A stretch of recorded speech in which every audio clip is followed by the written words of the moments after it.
Bienvenidas, bienvenidos a todos a esta nueva edición de Personas Renales, Personas Reales, el lado humano de la enfermedad renal con motivo del 45 aniversario de la Federación Nacional Alcer. Ya sabéis que estamos teniendo conversaciones con aspectos clave del abordaje de la enfermedad renal y uno de ellos, como no, es el aspecto psicológico.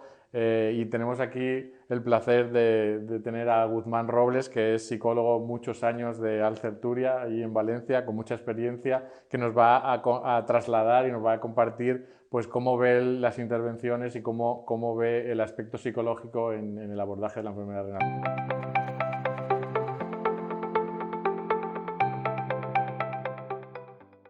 Guzmán, bienvenido, gracias. Gracias a vosotros y bueno, un placer y no se merece o como puedas entenderse, pero bueno, muchas gracias por hacerme partícipe de esto. Así que cuando quieras, lo que Sí, quieras, me parece interesante. vamos a transmitir este lado humano del abordaje psicológico de la enfermedad renal. Entonces, como sabemos, pues hay mucho bloqueo emocional, ¿no? Mucho duelo cuando te diagnostican la enfermedad renal. ¿Y cómo ves tú a los pacientes o cómo abordas ese primer contacto con ellos cuando acuden a la asociación o cuando acudes tú al servicio de nefrología?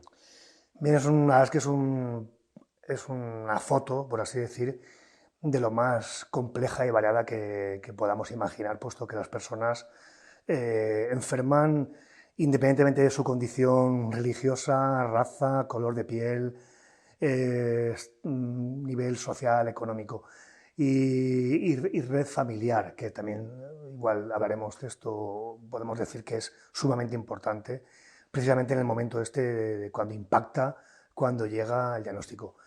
Te encuentras con esa gran variedad, pero siempre hay cosas comunes, ¿no? Siempre está pues, ese bloqueo, como tú decías, que puede ser luego un poco variado. Puede haber ira, enfado, puede haber negación y no creer en el diagnóstico del médico, buscar otros médicos Sí. para segundas opiniones, se han equivocado, no puede ser. O retrasar, no es que tengo un trabajo muy importante, o es que decir, no, hay que matizar mucho si el rechazo natural, digamos la parada o el funcionamiento necesario para llevar una función vital normal del riñón, ha sido un rechazo crónico poco a poco, y la persona ha ido mucho tiempo a un nefrólogo y le ha dado tiempo a plantearse cosas, o si el rechazo es un agudo, de repente una intoxicación, algo que no se sabe muy bien, que no está afiliado por cualquier motivo y falla de repente.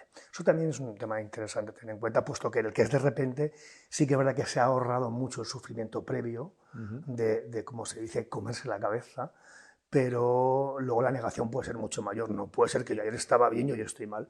Son los menos casos y en la mayoría, como tú bien sabes, son casos que van perdiendo la función renal poco a poco y aún así, cuando llega el momento es como que No estamos preparados, no ¿no? estamos preparados, como Sí. tú has dicho. Vale, yo sí que nosotros trabajamos mucho en el trabajo de aceptación de la enfermedad porque creemos que es muy importante para la adherencia a los tratamientos, ya lo sabes, porque yo creo que sabes que hay tratamiento para todo, ¿no? Para la ansiedad, para la depresión, pero no hay tratamiento para la negación de la realidad, ¿no? Porque es algo de representación, no es de la realidad, ¿no? Entonces, ¿cómo intentas abordar esto y cambiarlo, ¿no? Sí. Que no haya la negación de la realidad. Sí, permitirme que sonría porque, bueno, porque es un poco trabajo que me gusta hacer y creo que lo hago con vocación. Y me sonrío un poco por los vericuetos conceptuales, mentales o de entendimiento de esto que tú me has preguntado, ¿no? Por supuesto, no me sonrío por el dolor de las personas, sino No. por el tema de la aceptación que estás diciendo. Es un tema bastante, además has dado, que yo pongo a veces de ejemplo, que no existe una pastilla que yo me tomo para la aceptación. Sí que puedo tener una pastilla para dormir una noche porque no puedo dormir, porque tengo una visita al médico al día siguiente y no he podido pegar ojo y me tomo un Valium, un Tranquimacin, etcétera, algo que le haya recetado su médico para dormir. En este caso no lo hay. Incluso llega el familiar y te dice, aquí lo tienes. El problema es que no lo acepta. No. A ver si yo digo, saco una varita mágica, Claro. le doy O así. sea que es un proceso, ¿no? Sí, es un proceso y es curioso porque la gente no llega a entender que es un proceso y como proceso yo digo que es una serie de viñetas, esa película rápida que luego coge movimiento, pero que de entrada es una serie de viñetas que muchas se pueden congelar bastante en el tiempo. Es un proceso. Si quieres hablaremos más que es súper interesante el tema, porque sí que es la clave en cuanto yo acepto, es cuando empiezo a cuidarme mejor, en cuanto puedo hacer algo por mí y para mí. Y un matiz sí, por si no sacamos más el tema o por si quieres o no surge, es que la aceptación, aparte de discurrir de forma diferente en cada persona, por supuesto, es lógico y evidente, discurre muy diferente en el familiar o en el acompañante, pareja o marido o mujer, que en la persona que lleva, Claro. que lleva un poco la cuesta. Entiendo. Claro, bueno, porque cada uno, pues, lógicamente lo procesa de una manera y lo vive de una manera y a lo mejor está fuerte el familiar o el cuidador para que no lo vea el paciente, ¿no? Generalmente, el familiar va por delante. El familiar va por delante como queriendo estirar de su ser querido que está pasando la enfermedad. Sí. Y es como una estrategia intuitiva de que así lo sacaré antes, pero no entienden que el proceso lleva también su tiempo y que a veces ese acelerón que pega el familiar no es bueno porque no está respetando el tiempo de aceptación de la persona que está pasando en primera persona la enfermedad. Eso es lo que suele pasar más en general, ¿no? En algunos casos, cuando el familiar o la pareja es muy vulnerable, se intercambian los papeles y resulta que el que está pasando en primera persona la enfermedad es el que le dice al otro, venga, no pasa nada, saldremos de esto, ya verás cómo lo llevaremos bien. Eso también es muy curioso de esas personas donde se invierte el papel. En general, es al revés. El familiar quiere ir más deprisa, como diciendo, cuanto antes lo acepte, mejor estará antes. Entonces, ¿tú crees que el optimismo, positivismo ayuda o que es simplemente algo bueno, que todo el mundo intenta hacer porque es lo que le han dicho, que hay que ser positivo ante la vida y demás?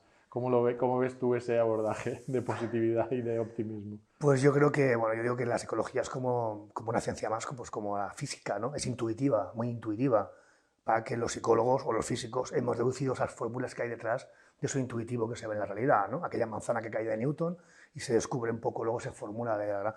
Pues hay mucha intuición también en cuanto a la psicología de estás muy triste, no haces nada, muévete, ríete, haz algo. Claro, luego se estudia es pérdida, recuperación de reforzadores de actividades gratificantes, por ejemplo, ¿no? Claro. Es decir, los psicólogos lo que hemos hecho, la psicología, los estudiosos que llevamos ya más de un siglo en esta ciencia, en esta disciplina, lo que hemos querido es desentrañar esa intuición que hay para tener una salud mental, para estar bien. ¿Ser positivo? Por supuesto, lo primero. Y a veces me paso, no sé si me paso o no sé, lo digo un poco de broma, porque a veces mi compañera, por ejemplo, trabajo social, o compañero dietista, han pasado y dice, esta persona está fatal, se ha pasado la sesión llorando, ya verás, prepárate, saca pañuelos, me dicen, que por cierto los tengo ahí siempre, porque hay que acoger a la persona, por supuesto, y hay que dejar también sacar la emoción Sí, que llorar no del es llanto, malo, ¿no? y los hombres también, por supuesto, que podemos llorar, ¿vale? Que también lo tenemos un poco prohibido, que sería otro tema para poder hablar. Y entonces, luego pasan y dicen, he pasado por tu puerta, se estaban riendo, porque de alguna forma he buscado el momento, el sentido del humor para dentro de una situación que, ¿por qué no vamos a decir que resulta dramática para la persona? ¿Vale? Hemos encontrado el momento para poder reírnos, se han reído y se han quedado un poco como desconcertados de decir, pues me he podido reír hoy, pero si hoy estoy yo de funeral, ¿no? Estoy en un duelo absoluto. Pues sí, es un pequeño ejemplo y esto nunca es algo que se pueda tomar como una norma general, porque no todas las situaciones se prestan para poder reírte. Pero bueno, reírte, sacar la parte positiva, por supuesto. Es algo intuitivo y además está demostrado psicológicamente que beneficia. Claro. ¿Y tú crees que se valora convenientemente la psicología o el aspecto psicológico de una enfermedad desde la administración o desde las instituciones o nos queda mucho trabajo por hacer? No es un trabajo infinito porque ya hemos empezado hace tiempo, pero nos queda un grandísimo trabajo y además hay que ser vigilante porque en cualquier momento pueden haber retrocesos. Estamos a años luz a nivel medio y a nivel general, por así decir. No digo que en casos particulares podamos encontrar unos buenos servicios y atenciones, pero a nivel nacional comparado con el norte de Europa o con Estados Unidos o con Inglaterra, vale que ahí pueden ser bajo seguro privados, aquí también lo hay, pero estamos un poquito como años luz. Es verdad que sigue habiendo mucha estigmatización y sigue habiendo una falta total de integración de los servicios psicológicos desde los organismos públicos, por así decirlo. Sí, porque es verdad que el psicólogo, a lo mejor hay un psicólogo en todo el hospital y luego ya con los de salud mental ya no puede hacer nada más, ¿no? Entonces, Correcto. ¿tú crees que estamos sustituyendo muchas veces a la administración, ¿no? En ese sentido. Desde luego. Desde luego estamos haciendo un papel que en principio le tocaría a la administración, ¿vale?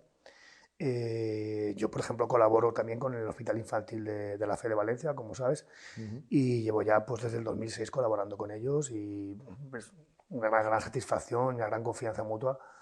Y yo allí nunca he visto al psicólogo o la psicóloga pertinente del hospital, claro. Jamás.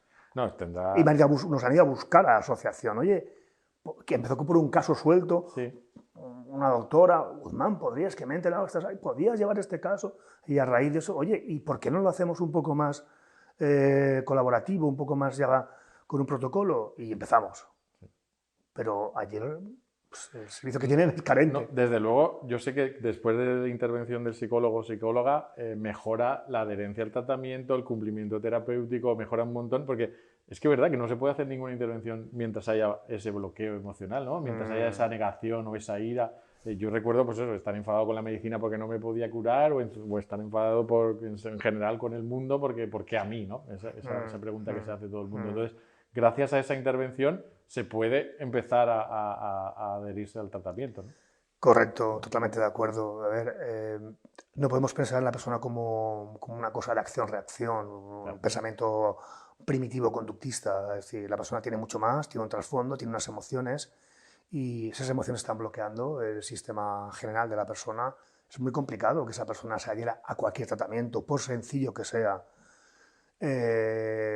Por fortuna existe un buen tratamiento sustitutivo para la enfermedad renal, pero no deja de ser complejo en cuanto a una toma muy variada de fármacos puntuales, a unas horas, de una manera determinada, a un tipo de diálisis, a unos cuidados de acceso vascular, de accesos de catéter, de cuidados higiénicos, a unas dietas muy precisas, muy variables en función de las últimas analíticas. Es decir, aquí... No, y cuéntanos, ¿cómo es depender de una máquina para vivir? Psicológicamente, eso, ¿cómo te lo cuentan los pacientes? ¿Cómo es de duro es depender de una máquina para vivir? Sí, ahí entramos en un tema que va a depender mucho, otra vez, el tema de la aceptación. Porque si nos pensamos, yo ahora dependo del aire de esta estancia para poder vivir, ¿no? Entonces siempre dependemos de algo. Si yo quiero ver cómo... yo, por ejemplo, practico el buceo, soy un apasionado del buceo, y yo cuando buceo dependo de un respirador para vivir. Siempre dependemos de algo para vivir. ¿Por qué no vamos a...? Sí, pero no somos tan conscientes, claro, a lo mejor. ahí no somos muy conscientes, depende cómo lo aceptemos, precisamente que estamos hablando depende cómo aceptemos, con qué valencia positiva o negativa, con qué acepción afectiva aceptemos ese tratamiento, es como mejor llevaremos. Y unos te dicen, voy al gimnasio, voy a trabajar, gracias máquina que me limpias el cuerpo, claro. Y otros dicen, es que tengo que estar atado, encadenado, dependo de ella. Claro, ¿quién tiene esta presión de la verdad? Yo siempre digo que yo amo la Ninguno, diálisis. Yo amo la diálisis porque me permite vivir 25 años más de lo que hubiera vivido sin esta máquina, ¿sabes? Es el pensamiento más positivo y más... Claro. Y por otro lado es el pensamiento más realista y más útil. O sea, es que realmente... Porque al final no cambia nada, ¿no? Lo que ocurre es que si hay una emoción de bloqueo muy fuerte, ese pensamiento racional y útil es imposible que prevalezca o que impere en tu mente para poder dirigir un poco esa acción. Sí. De todas formas, también vemos pacientes que lo aceptan muy bien, ¿no? Y que, como si no les hubieran dicho nada, ¿no? O sea, empieza diálisis mañana y se lo toman tan bien y alucinas, ¿no? Sí, ¿Cómo puede ser? Sí, pues un poco pues, eso que hablábamos de la ciencia de la psicología. La psicología estudia curvas normales de una población general muy grande y otros tipos de curvas poblacionales.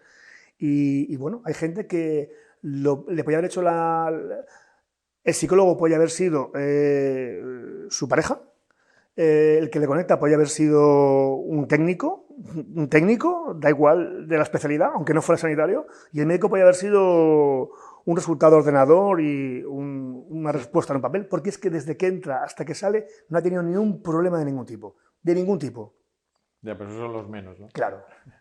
Esos son los menos. Entonces, esto es un poco, digo, nuestra profesión es un poco como la de los bomberos. Sí, bueno, como vemos que no han habido incendios estos últimos 10 años, vamos a cerrar el parque de bomberos. No, tiene que estar es una locura, ¿no? Claro. Pues esto es algo muy parecido. Es decir, lo ideal es que sí que hay gran parte de la población que tiene unos recursos de esa psicología innata que uno tiene, que hemos estudiado los psicólogos y de ella hemos hecho la ciencia, ¿vale? Y entonces la ponen en marcha y ellos mismos solucionan, encarrilan un poco sus emociones y su adaptación. Pero hay un gran bloque y una inmensa mayoría que no. Y luego si a eso le añadimos los momentos críticos que pueden surgir en este devenir, porque cosas que fallan, que salen mal, entonces, ¿qué? ¿Quién atiende eso? Entonces, Guzmán, tú lo que les ayudas es que se conozcan a sí mismos, ¿no? Me encanta eso. Sí. Y que realmente sean capaces de tener recursos, opciones, ¿no? Correcto. Para poder gestionar, ¿no? Perfectamente. Una de mis últimas palabras, que bueno, es una palabra que se utiliza siempre en psicología, el autoconocimiento. Yo cada vez es una palabra que tengo, un concepto que tengo más en boga y más encima de la mesa de mi despacho y en el trato con el paciente, ¿no? En mi mano para dársela. Y es que si te conoces, si haces un mapa emocional tuyo, si haces una constelación tuya conocida de tus creencias, de tus pensamientos, es muy posible que eso te facilite y que te ayude para todo lo demás. Eso es un tema de autoconocimiento, es una de las cosas que gente que viene por un tema, que es el tema de la enfermedad renal, y luego lo aplica para todo lo demás. Y dice, Claro. que bien, he conocido esto Sí, por mi problema y resulta que ahora crezco en todo lo demás. Crezco con mis hijos, con mi familia, con determinadas cosas que yo ni me había planteado. Claro, porque el autoconocimiento. Bueno, te das cuenta en la enfermedad renal que empiezas a detectar emociones que sientes, ¿no? Y aprender a gestionar, dices, oye, estoy sintiendo esto, ¿por qué lo siento, no? Y a dónde te lleva esto, ¿por qué siento ira o por qué no? Y aprender a detectarlo, ¿no? Porque muchas veces no somos conscientes, ¿no? Correcto, hay un tema también importantísimo que trabajo yo como un concepto clave en el trato terapéutico, ¿vale? En la atención sanitaria, en la ayuda, y es el darse cuenta, el ser consciente.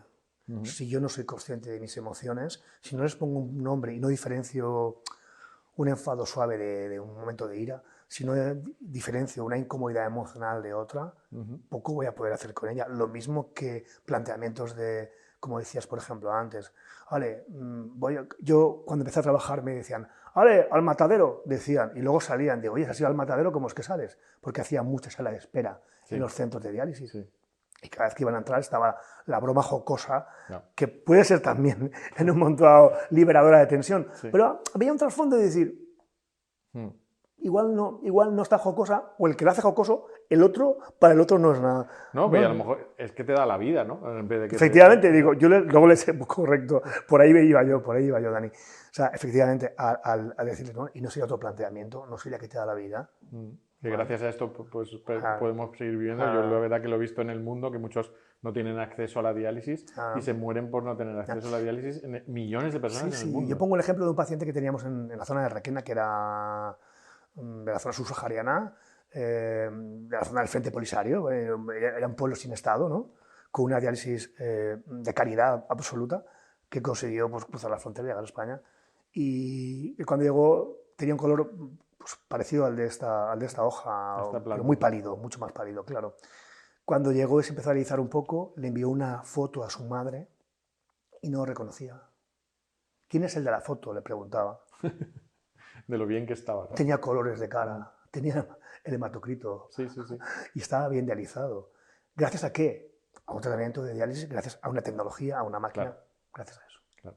Bueno, yo siempre digo que todos estamos predepresivos y que todo el mundo se puede desestabilizar en cualquier momento, ¿no? O sea, que no es solo por los recién diagnosticados o no es solo los que llevan, a lo mejor llevas muchos años en la enfermedad y por lo que sea, pues te puedes desestabilizar también, ¿no? Correcto.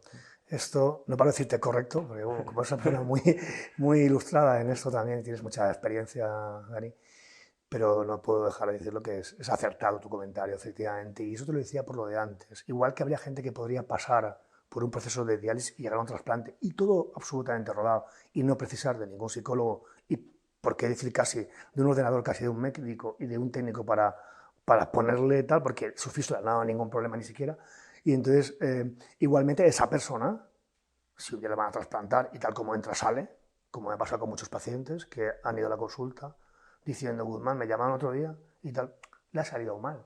Ha salido algo que puede surgir mal. Tiene un problema, algo inesperado, una infección muy fuerte que le obliga a estar 15 días en el hospital, pierde peso, se encuentra... Entonces, cuando pasan estas cosas, ¿dónde acuden? Sí, ¿Quién cubre eso? Y como decías antes, está un poco estigmatizado que necesites un psicólogo, ¿no? O que necesites ir al psicólogo o psicóloga para... no está bien visto en la sociedad. ¿Cómo podemos cambiar esto en la sociedad para que realmente pues, que se vea como una herramienta útil y cotidiana y que realmente la figura del psicólogo ponerla en el centro, ¿no? Sí. de todo, porque al final todo pasa por ahí, ¿no? Yo para esto diría, como para muchas cosas, hay que leer más. Hay que leer más porque es una gran incultura el pensar eso, ¿no? Somos profesionales y llevamos mucho más de un siglo ya como ciencia y disciplina, y si miramos a los que van por delante, estamos metidísimos. Sería una gran incultura el querer negar esa realidad.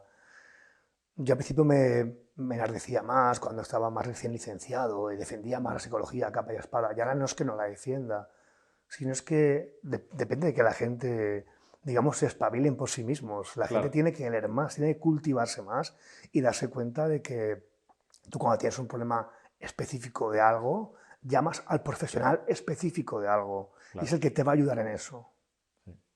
Tan sencillo como eso. ¿Y veis que tenéis acceso fácil a los servicios de nefrología? ¿Os dejan trabajar allí? ¿O cómo veis esto en el día a día? Pues yo creo que esto refleja lo que tú has dicho antes. Es decir, hay cierta complicación, hay una gran complicación para acceder.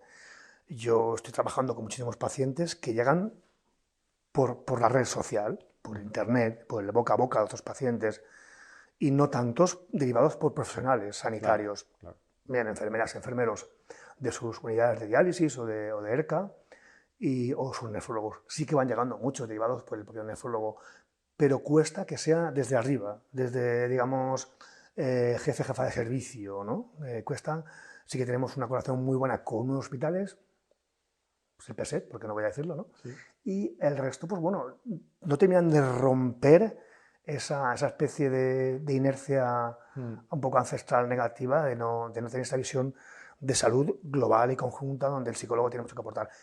Y por supuesto la FEL infantil, donde he estado trabajando tanto tiempo, como he dicho antes. ¿Y tú crees que el sistema tiene herramientas eficaces para la detección del estado emocional de los pacientes más allá de la patología? Yo creo que sí, claro que sí, por supuesto. Si tú detectas cuando un paciente, no hace falta ser ni un gran psicólogo, puede detectarlo incluso para luego derivarlo a un psicólogo, un profesional de la sanitario puede. De hecho, así me lo hacen llegar muchas veces. Sí que a lo mejor dicen, Guzmán, te mando a esta señora que tiene una depresión, y yo cuando la veo digo, es ansiedad, no es depresión. El llanto fácil en muchas mujeres no indica depresión, ¿vale? Los hombres, por ejemplo, apenas lloran y pueden tener una depresión tremenda, ¿no? Pero sí que ha detectado, lo importante es que sí que ha detectado que emocionalmente algo pasa, psicológicamente algo pasa, te lo han derivado. Luego ya tú es que dices, no, vamos a trabajar la ansiedad porque depresión no tienes. Pero sí que tienes un problema emocional y que te está impidiendo una adaptación buena a esto que te pasa y para seguir un poco tu proyecto vital. Sí. No, y además ahora durante la pandemia yo creo que todo este estado emocional psicológico a lo mejor pues, se ha agravado de alguna manera por el aislamiento, el confinamiento. ¿Y cómo habéis visto en este último año y medio pues, la situación de los pacientes renales? Pues la verdad es que no ha ayudado nada. Claro. No ha ayudado nada a nadie, especialmente a los pacientes renales. El miedo ha sobrepasado al miedo racional, se ha introducido en los territorios de la ansiedad. Miedo al contagio y miedo a morirse, ¿no? Y miedo a llevarle a tu mujer que tiene 90 años a casa la enfermedad del COVID, porque sales cada vez a la diálisis. Pérdida de actividades, con lo que técnicamente llamamos pérdida de reforzadores, de gratificantes, de placeres cotidianos, de premios que uno mismo se puede dar, ¿no? Dejar de ir al gimnasio, dejar de ir al yoga, dejar de hacer natación, dejar de hacer muchísimas cosas, incluso ya el límite que te pones, que no te lo están poniendo por norma. Yo escribí un pequeño apunte, un pequeño post, no hace mucho, sobre el tema de actividades, ¿no? En nuestra página web, sobre no te pongas más límites de los que ya te ponen, por favor. Claro. Porque ya te están poniendo la mascarilla y no te la están poniendo. Es una medida preventiva, vamos a ver. Es una medida preventiva que hay que cumplir y que es prioritario hacer caso de la medida preventiva sanitaria. ¿Vale? Pero no te están diciendo que no vayas a pasear. Claro. No te están diciendo que no vayas con tu hermana al mercadito, si es que abren el mercadito y lo dejan, y puedes ir con mascarilla. No te están diciendo eso. Haz lo que puedas, haz todo lo que puedas, claro que sí. Claro. Esto ha afectado bastante al enfermo renal y a las personas mayores quizá todavía más. Personas mayores todavía esto les ha incidido de mayor manera porque ha aumentado su aislamiento. Yo a muchas personas mayores me han dicho luego, pero eso que se les nota, que gracias por haberme llamado, y dices, no he hecho nada. No he hecho nada, le he llamado 10 minutos y realmente no hemos hablado de nada. Digo, hola, ¿cómo estás? Sí. ¿Cómo te va? No sé qué. Pues me ha dado el vecino unas naranjas porque no puedo bajar y mi hija viene luego. No, se queda en la puerta y no sé qué. Y luego te dice, gracias por llamar. Sí. No, la verdad que las rutinas normalmente nos organizan y claro, nos han cambiado todas las rutinas, ¿no? En el aislamiento, en el confinamiento, y la verdad que yo entiendo que psicológicamente ha tenido que ser muy duro, pues eso, no ver a los seres queridos, no hacer las rutinas que normalmente haces, ¿no? Pero bueno, vemos que la psicología es una pieza fundamental en el abordaje de la enfermedad renal, como no podía ser de otra manera, y como bien has dicho, no depende ni de edad, ni de situación social, ni estatus social, y da igual, afecta por todo el mundo, a hombres y mujeres, entiendo, a niños, niñas. Entonces, ¿cómo ves el futuro de la psicología aplicada en la enfermedad renal? Si crees que vamos a tener más presencia o necesitamos, no sé, que en la formación, en la sanidad se incluya psicología. No sé cómo ves el futuro de la psicología. Sería bastante positivo que cada vez desde las universidades, por ejemplo, ¿no? En la formación inicial de los psicólogos hubieran, por ejemplo, más especialidades en enfermedades crónicas y dentro de ellas, por ejemplo, a la nefrología. Por ejemplo, sería algo muy interesante que ya hubiera un poco más de incidencia ahí en los currículums, ¿no? Por supuesto, una mayor seriedad a la hora de integrar desde lo público a estos servicios, sí, tanto de lo público o de cara a facilitar a asociaciones como nosotros, que estamos colaborando con ellos, una entrada un poco más seria, ¿no? más concertada, como lo quieras llamar. No sé, yo no soy empresario ni de números, yo soy de ciencia y psicología, ¿vale? Pero entiendo que eso se podría mejorar también desde el Estado, no solamente desde el ámbito directamente público, sino también en cuanto al concierto y colaboración con las asociaciones. Sí. Y que los factores psicológicos pudieran entrar a formar parte de, pues, del baremo de discapacidad o los factores psicológicos para escribir en la historia clínica digital, ¿no? Todas estas cosas serían interesantes, ¿no? Sería primordial, creo yo. Claro. Sí, yo creo que sí. Pues nada, oye, ha sido un placer, de verdad, que nos hayas acercado pues, el día a día de un psicólogo que trabaja en una asociación, una entidad Alcer, tantos años de experiencia. Gracias por ayudar a la gente, gracias por dar esperanza, que creo que es lo más importante que hacemos aquí en la asociación. Y nada, mucha suerte para el futuro, mucha motivación para el futuro y te vemos el entusiasmo, que es lo más importante siempre para trabajar y que nada, te estamos eternamente agradecidos, familiares y pacientes renales, a todos los que has atendido y vas a atender. Vale, pues muchas gracias. Sabéis dónde estoy, en Alcerturia, en Valencia. Cuando queráis algo de mí, pues por allí estoy. Y bueno, el placer ha sido mío y encantado de poder ofrecer lo que sé, mi experiencia.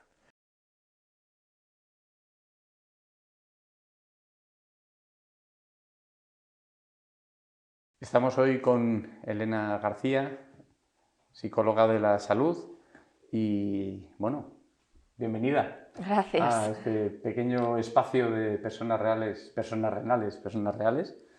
Vamos a hablar un poco del ámbito en el que te mueves, el ámbito en el que trabajas, que es el ámbito de la psicología.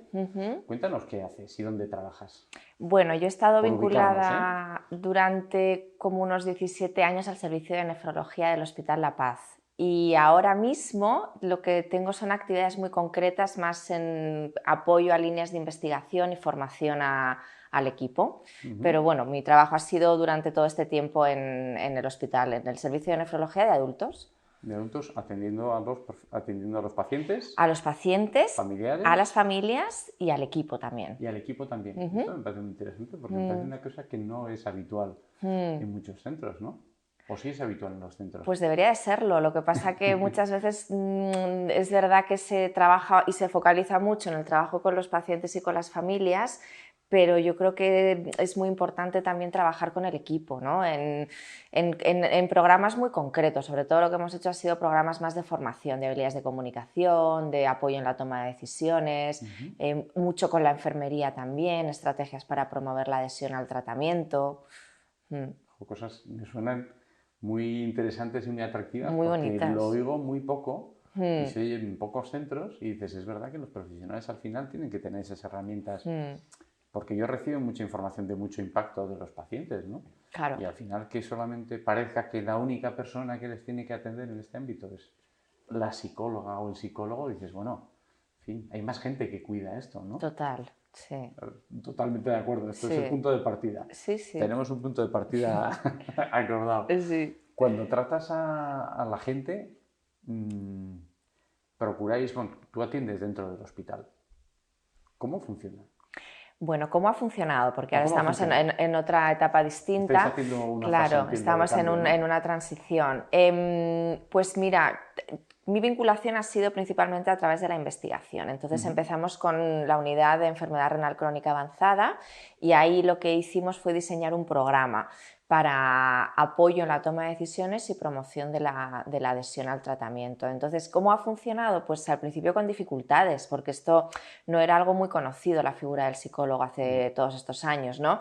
Entonces, fue muy importante cómo se visibilizó, se presentó al equipo, al servicio, el proyecto, y luego, pues, cuando venían a ver al nefrólogo o a la enfermera, pues pasaban también con la consulta con el psicólogo. Entonces, la intervención yo creo que en un servicio de crónicos, como es un servicio de enfermos renales, de pacientes renales, de personas renales, tiene que ser preventiva, siempre preventiva.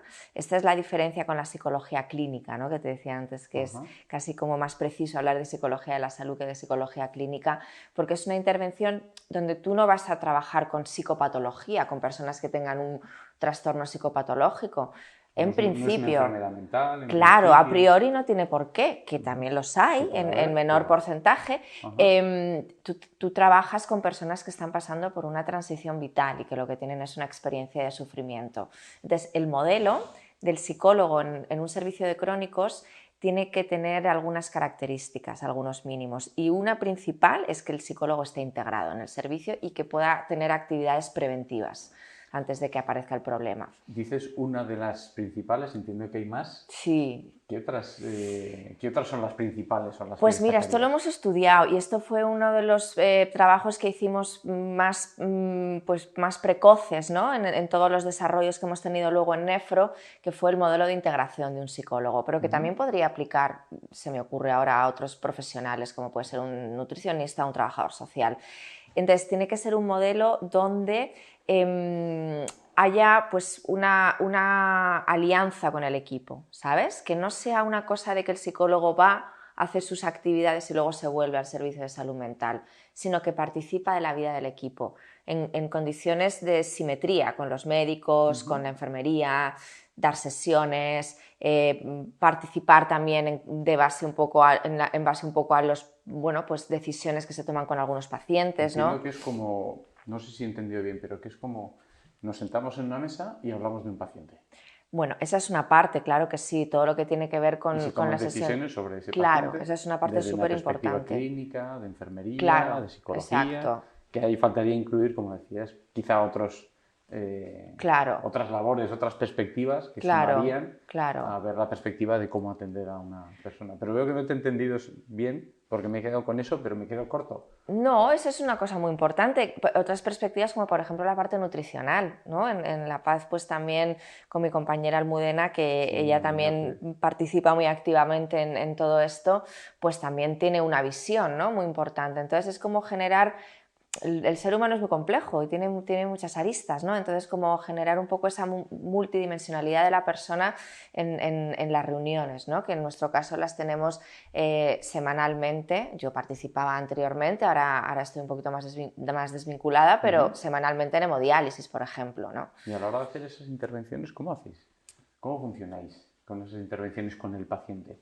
Bueno, pues que es fundamentalmente con el paciente. Sí, pues mira, lo que es muy importante es irte como a los escenarios naturales del paciente, ¿sabes? Que esto, pues por ejemplo, la sala de hemodiálisis, o por ejemplo, la planta de hospitalización, o por ejemplo, la unidad de diálisis domiciliarias, ¿no? Entonces, el psicólogo es el que se desplaza un poco al escenario natural del paciente, en este caso que es un contexto hospitalario, y son intervenciones, pues, también muy a pie de campo, ¿no? En la propia habitación, en la propia sala de hemodiálisis, también grupos que hemos podido hacer con los pacientes mentores. Es verdad que hay algunas situaciones especiales donde hay una mala adaptación a la técnica, donde hay bueno, pues conflictos familiares que ya tienen otro nivel de intervención, donde tú citas al paciente y le ves en tu consulta privada, claro, como la consulta más psicológica, ¿no? Como más formal, pero en principio eso tendría que ser lo excepcional. En principio. Y a la hora de atender al paciente, ¿tenéis en cuenta todo el entorno que le rodea, la familia? ¿Cómo intervenís con ellos? Porque claro, en un entorno, entiendo que en una habitación, por ejemplo, quizá pueda ser más fácil observar y ver quizá más el lenguaje no verbal de la familia, incluso del paciente, pero claro, en la sala de diálisis no hay familiares, está el paciente, y también la confidencialidad a veces es difícil. Entiendo que hay diferentes maneras de intervenir en los diferentes ámbitos, ¿no? Sí, es un reto, ¿sabes? Pero también es como, tú sabes, que las cosas así que suponen un reto también te abren muchas puertas a la creatividad. Entonces, al final tienes que, bueno, pues generar un espacio de intimidad, pedirle permiso al paciente. Es verdad que esto de que hay más personas, a veces es más una dificultad nuestra de los profesionales, que presuponemos que no va a querer hablar porque, fíjate, ¿no? A lo mejor le da apuro. Yo creo que la gente en general en nuestra cultura eso lo tiene bastante superado, no es un problema en general. O hay gente que es muy celosa de esos espacios de intimidad y también puedes dar la opción, ¿no? A citarle en un sitio aparte. Con la familia, pues hombre, en hemodiálisis les puedes ver al principio, cuando a lo mejor sí traen al paciente, o tú también. Hay como mucha versatilidad, se le puede citar también, o sea que esto también va. Yo creo que algo muy importante del psicólogo es que trabaja con la salud biográfica del paciente renal. El nefrólogo, la enfermera en general, hay de todo, ¿no? Cada vez hay visiones como un poco más holísticas, pero se trabaja con la salud más biológica. Entonces el psicólogo lo que trata siempre es de, bueno, pues promover lo que tiene que ver con los valores, las emociones, las creencias, los deseos, ¿no? Pues toda esta parte más biográfica, que en nefrología ha estado muy secuestrada por los tratamientos. Ha habido grandes avances biológicos impresionantes, pero es verdad que la parte biográfica pues no lo hemos hecho tan bien. Hemos sustituido la atención más humana y más psicológica por la parte más farmacológica. Yo creo que ha tenido desarrollos distintos. Creo que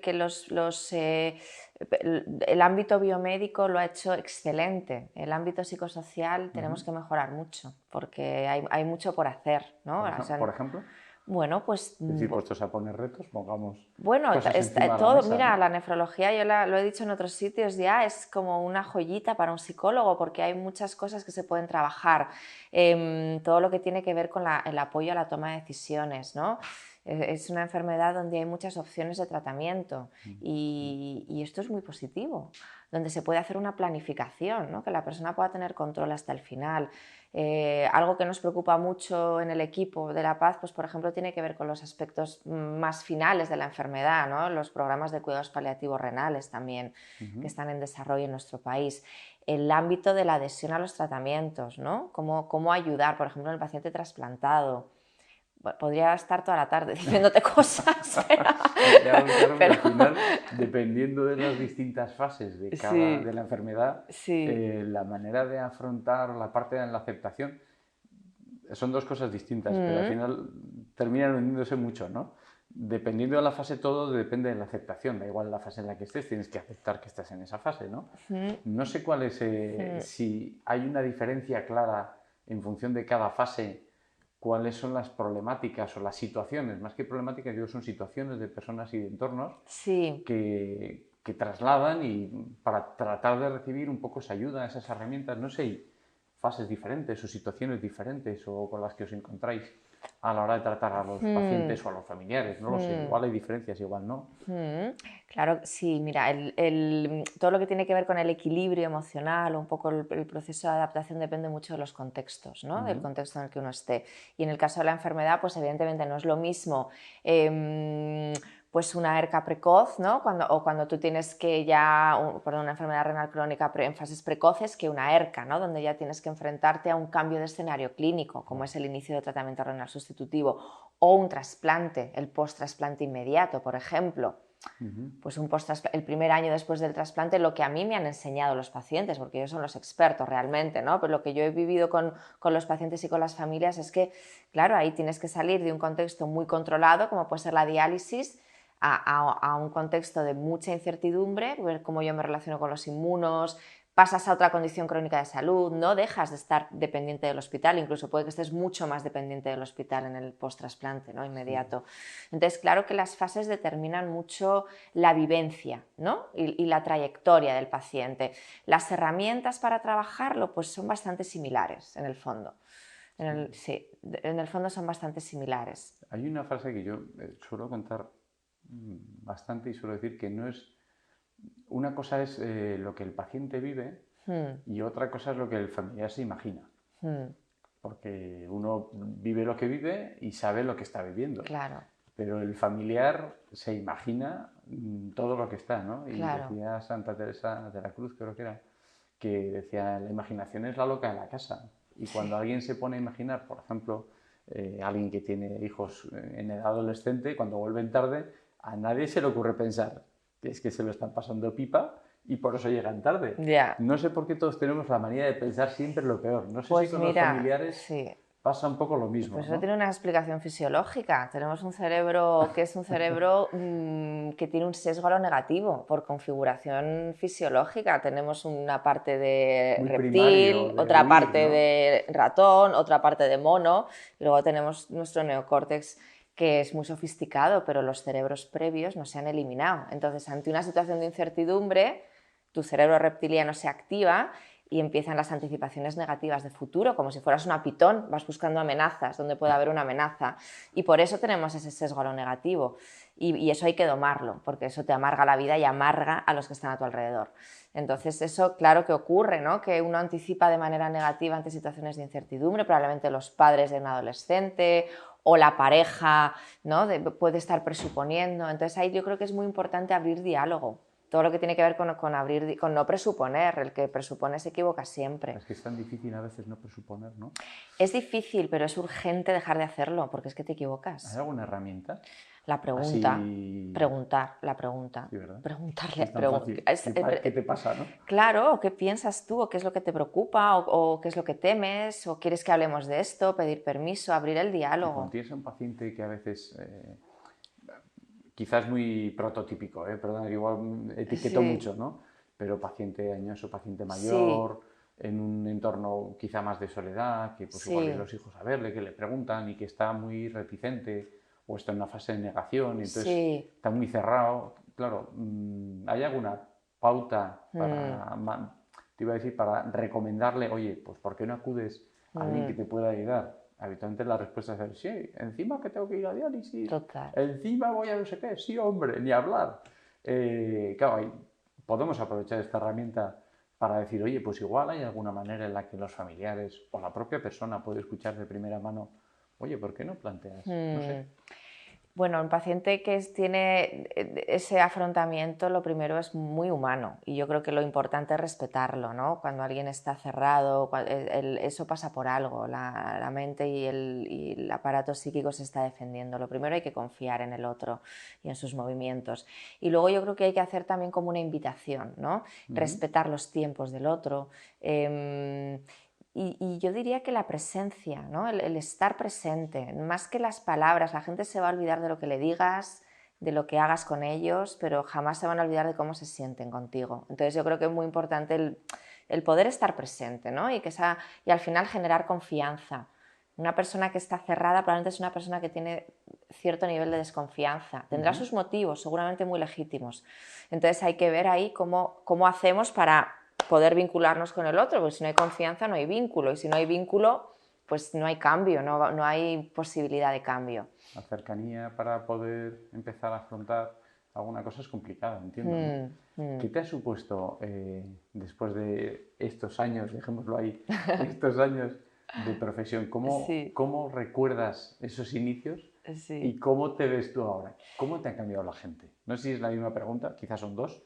Pero empezamos por el principio. ¿Cómo recuerdas o ¿Qué te evoca esos primeros sesiones con Pues pacientes? mira, es una pregunta muy bonita esta. Me recuerda, no sé, como un lado muy romántico también, ¿no? De cómo empiezas tú en una historia donde no hay nada construido y cómo, pues, también o sea, la importancia del equipo, de la gente que te rodea, ¿no? Entonces yo creo que esos momentos fueron momentos de no tener absolutamente ni idea de dónde te metes, de qué te vas a encontrar, ¿no? De venir de un ámbito pues, de la oncología, que tiene sus puntos en común, pero tiene muchas cosas que no. Entonces, bueno, pues...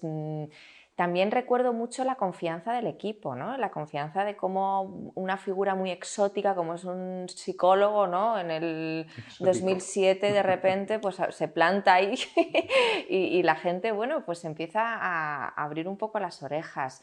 Entonces, desde ese punto donde era algo súper exótico hasta ahora que hay movimientos muy importantes, ¿no? En el ámbito asociativo, en hospitales donde se están contratando a psicólogos, pues hombre, yo creo que mal no lo hemos hecho cosas muy mejorables, seguro con un montón de aspectos a mejorar, pero por lo menos esta cultura del abordaje más emocional, más integrativo, más del siglo XXI, pues yo creo que la nefro está muy a la cabeza de las especialidades médicas, por lo menos de las que yo conozco. Y en este paso que decías que estabais haciendo un modelo de intervención y ahora estáis haciendo un modelo distinto de intervención, ¿dónde está el clic? Bueno, el modelo es el mismo, lo que ocurre es que la presencia no es la misma, ¿no? Entonces, por circunstancias pues, del propio hospital, circunstancias también a veces debidas a problemas con las financiaciones, pues es muy difícil sostener una figura full time de un psicólogo. Entonces hay que buscarse un poco las argucias para ver cómo estar presente y cómo seguir vinculada, cómo seguir generando estructura y generando un poco la guerra de guerrillas que llevamos haciendo desde hace todos estos desde años. Tempore, ¿no? Claro, pues seguir haciendo guerra de guerrillas, pero bueno, con que sea más sostenible, ¿no? Y cuando ya se han alcanzado unos desarrollos y no se puede ir a más a nivel formal en el hospital, pues bueno, hay que seguir inventando, si esto va a seguir inventando. Pues en reinvención total, diaria constante, y continua, ¿no? Constante. Y hablamos, me estabas contando esos recuerdos, esa evocación dulce y casi romántica de los comienzos, hablando en un espacio que hablamos del lado humano de la enfermedad renal. ¿A ti qué te ha supuesto acercarte a los pacientes, a la nefrología? En la parte profesional y en la parte personal. Todo, pues yo creo que a mí desde luego me ha hecho mejor psicóloga, pero me ha hecho mejor persona. O sea, todo lo que tiene que ver con acercarte a la experiencia de sufrimiento de alguien que está en momentos muy importantes en su vida, ¿no? Y poder compartir eso y poder atestiguar eso, yo siento una inmensa gratitud.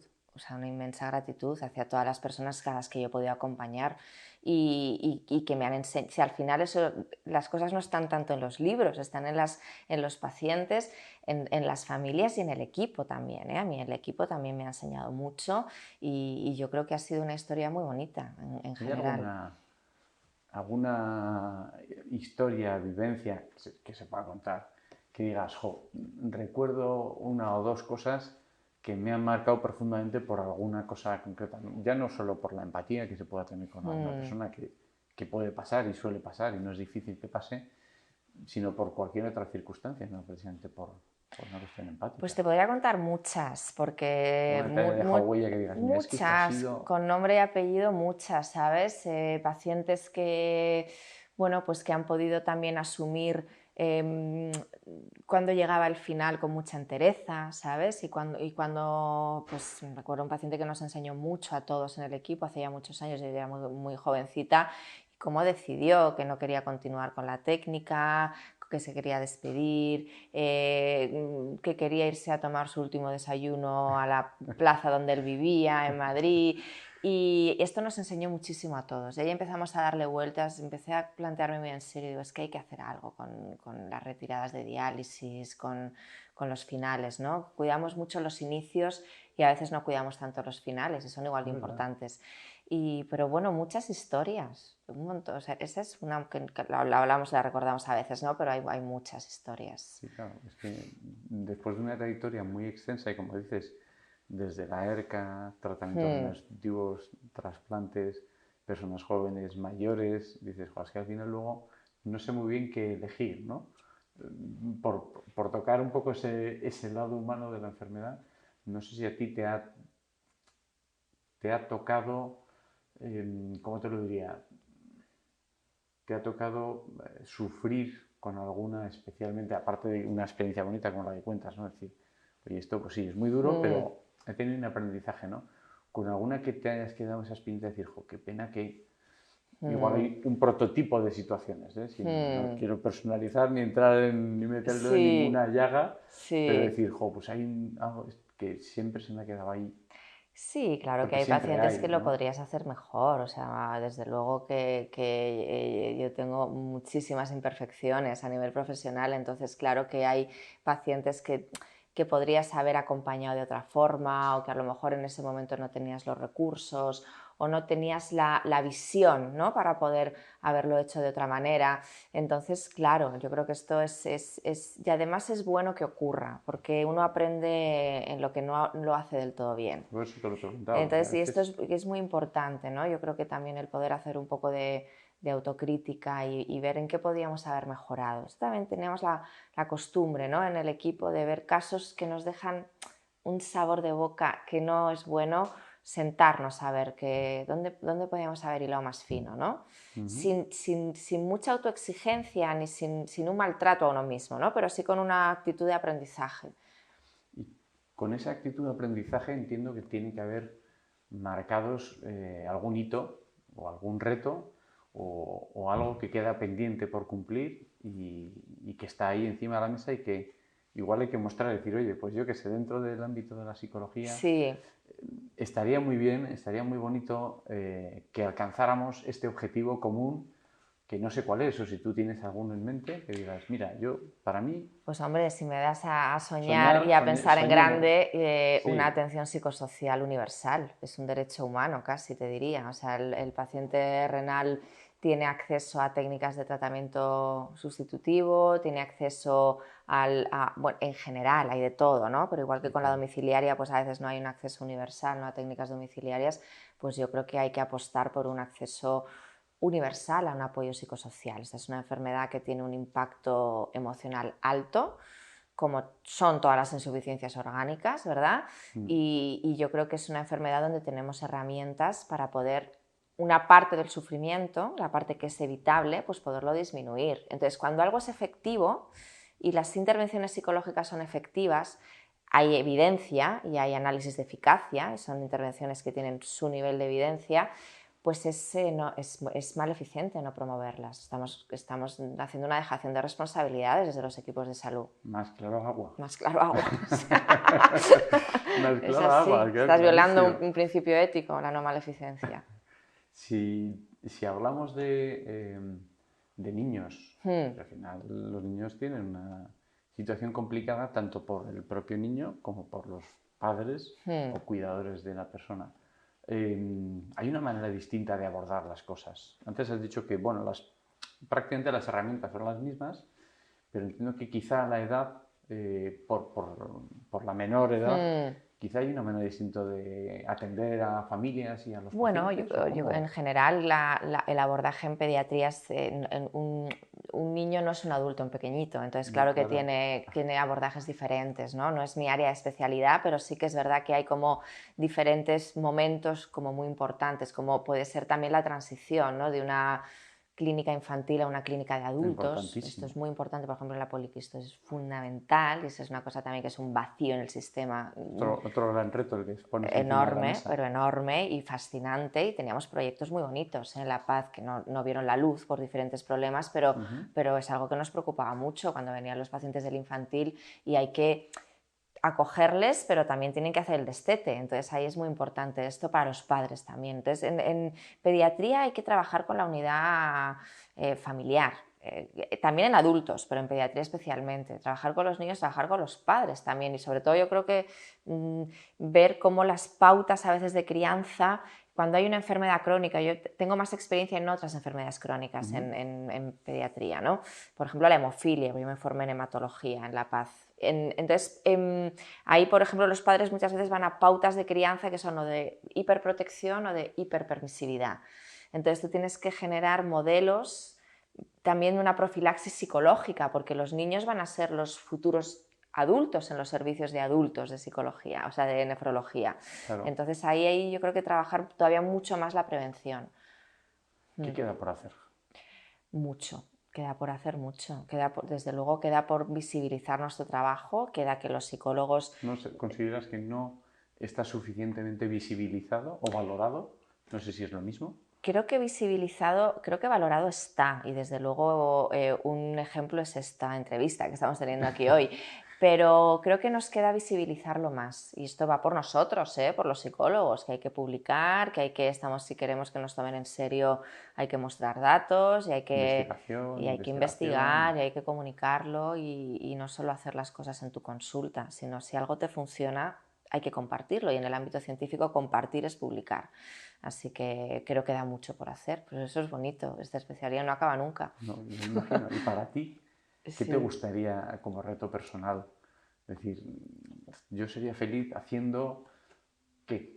Ahora sí que soñar, bueno, en el ámbito personal. Bueno, pues no lo sé, pues yo creo que un poco... ¿Qué te gustaría ser de mayor? Que digo yo muchas veces, pues ¿no? como están yendo las cosas, yo creo que también hay que tener una expectativa humilde, ¿no? En ese sentido, y tener un poco dosis de realidad. Yo creo que como están yendo las cosas, que pueda haber más movimientos de psicólogos en los servicios de nefrología, cómo se está haciendo desde Alcer también, ¿no? Cuidar un poco a los psicólogos de Alcer para que puedan tener pues, formación, que puedan tener espacios de encuentro. Y yo, ¿qué me gustaría? Pues que hubiera una red de psicólogos, una asociación de psicólogos renales, pues claro que sí, una asociación científica, danos 5 años, a lo mejor lo hacemos. Igual vamos a ver. A trabajar en ello y encuentras compañeros de viaje enseguida. Claro que sí. ¿Quién sabe? Oye, pues muchísimas gracias por tu tiempo. Muchas gracias a todos por seguirnos, nos vemos en la próxima sesión y recordad que podéis seguirnos en nuestro canal de YouTube, Alcer TV. Allí nos vemos. Muchas gracias.